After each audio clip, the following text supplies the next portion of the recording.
What's up mga kasang, no? So anong ganap nga ngayon dito sa ating mga isda? Kung maalala nyo last video, nagbe-breed ako. Actually kagabi lang yung video na yon, pero late ko na to ma-upload, siguro mga 2 days na lilipas. So ayan, nakikita nyo na yung itlog. So kagabi, kagabi nangitlog sila, di ba? Pinagsama ko sila, tapos nangitlog yung babae. Tapos ngayon hapon na, at kaninang umaga nung nakita ko na ng itlog, tapos na syempre yung female doon. Nilipat ko muna siya, tapos sinayaan ko muna yung lalaki dyan hanggang ngayong hapon. So nilipat ko yung female dito muna. Diyan ko muna siya nilagay para makarelax na siya dyan. At makapagpahinga na siya. So nandiyan siya sa tank dati ng male natin. Tapos kung maalala nyo, ito malinis na siya, no? Nilinisan ko na yan. Dito galing yung mga fry natin. Ngayon, ang plano ko dito sa mga itlog, imbis na yung male lang tanggalin ko dyan, dahil malabo itong aquarium natin, no? Kita nyo naman, no? Hindi ko tatanggalin yung male kasi ang plano ko, ililipat ko itong eggs doon sa nilinisan kong bagong 20 galos. Nagalit talaga tong, gusto talaga manakit nitong male natin.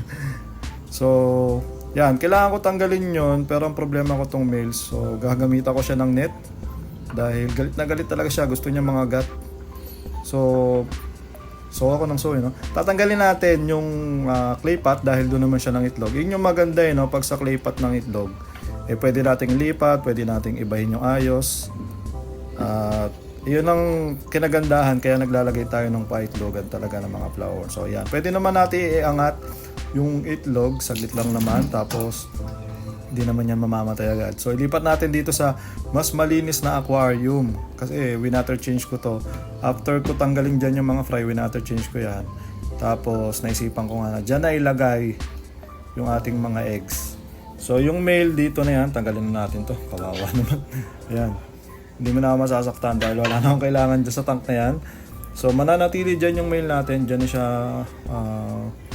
magre-recover. Tapos kukunin ko rin itong ating overhead pump set, tapos para dito. So nilagay ko muna yung itlog pa ganyan para mas makita natin.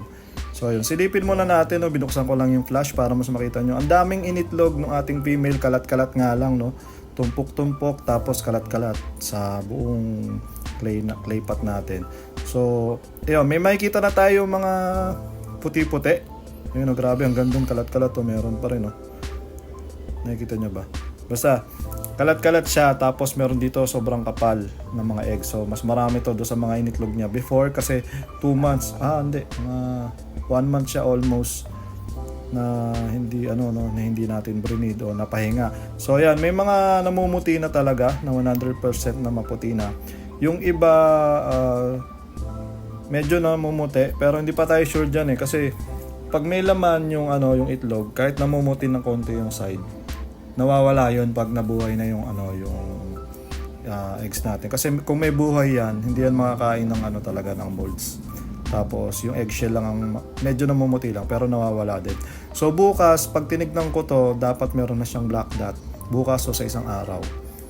So ayun, kung makikita nyo ngayon, no, may mga ilang perasong puti na talaga.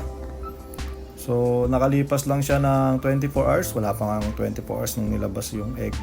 At meron na mga namumuti. Yung mga itim na mata, hindi pa natin makikita talaga yan. So bukas pa natin yan ini-expect. At ayun, ayusin na natin ito kung paano natin ilalagay. So islant natin yan, papuntang ganyan. Yan, pag ganyan. Imbis na pag ganon. Yan, isasandal ko lang muna yan dyan. Tapos dyan ko itatapat yung ating filter. So ito na nga, no, pinas forward natin dahil mahirap gawin yan ng nakakamera.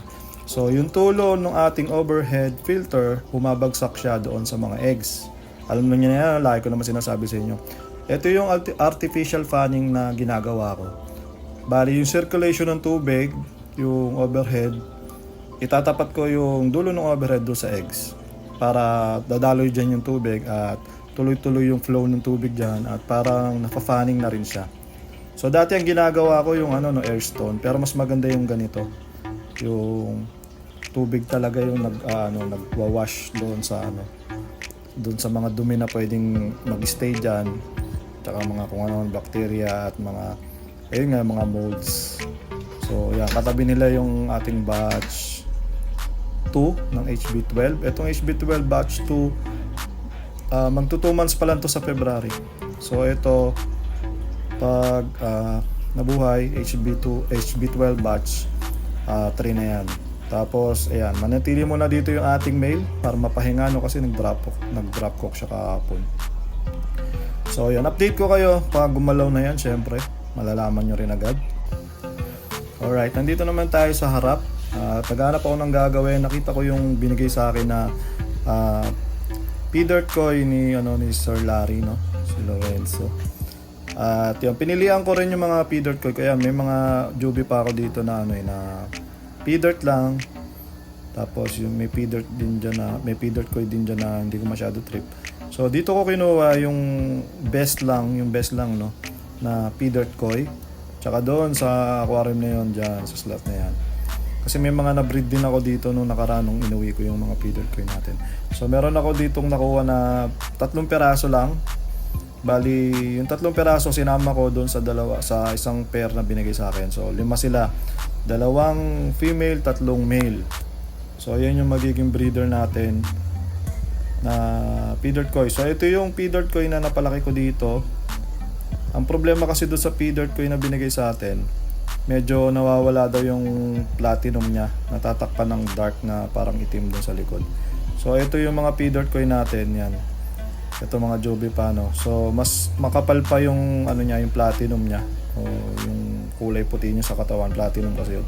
Ito yung kanya, medyo parang nagda-dark na at nawawala na yung pagka-platinum.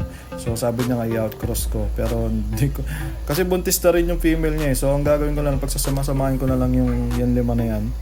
Tapos ililipat natin. So kukunin ko to. Paano ko ba kukunin to? Medyo mahirap, no, kasi nasa 4th level siya nung aquarium natin, ng stand natin. So medyo mahirap. Pero try natin makuha at ma-videoan ng kinukuha. Yan, medyo mataas kasi yan. Mataas pa sa atin yung stand natin. So ayun, nakuha ko na yung 2. Tapos ilalagay ko to sa likod nga pala, no. Kaya ako kinukuha to ngayon. Kalang hirap. Hindi ko na natutok. Kaya ako to kinukuha ngayon kasi ilalagay ko sila doon sa likod kasi mas malalaki yung lalagyan natin doon kaysa dito sa 5 gallon cube tank natin. Nilagay ko lang yan dyan dati kasi pair lang. Tsaka wala tong filter. So ilalagay ko siya doon sa likod para mas mabilis silang lumaki at dumami. Alright, so nakuha ko na yung ating mga P-Dirt Koi. So 5 peraso to. Ito yung binigay sa atin, yung 2 malaki. Tapos yung 3 maliliit, yan yung mga na-breed ko at napaanak ko dito. So ayan, yung malaking female na yan, tsaka isang malaking male na yan. Yan yung binigay sa atin. So kitang-kita mo, no, yung male na binigay sa atin tsaka yung male na dito, mas malaki talaga yung portion na na platinum. At medyo solid pa siya. So sana gumanda yung mga kalalabasan nito. So dito tayo sa likod. Dito ko siya naisip ilagay sa 20 gallons. Kung maalala nyo, merong lamang may lamang angelfish. Dito ko nilagay angelfish. Pero plano ko nga na ibenta na yan o hindi ko alam kung saan pa ilalagay yan. Kasi yung itong angelfish na to lagi nangingitlog pero pinapaasa lang tayo at di naman nabubuhay.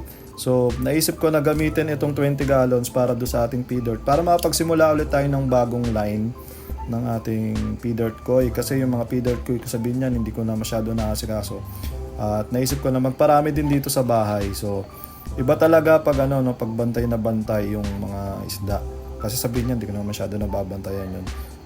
So dito iniisip ko na pag naparami ko sila dito, mas magiging maganda yan dahil mag-groom natin agad at mababantayan natin yung pagkain tsaka yung water change.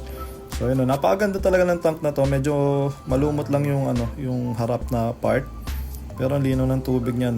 Kaya kung maalala nyo, nilagyan ko lang yan ng lupa galing doon sa garahe. Yung lupa na yan, tapos tinaniman natin ng halaman. So goods naman siyang ganda talaga tignan ng mga P-Dirt Koi sa amin.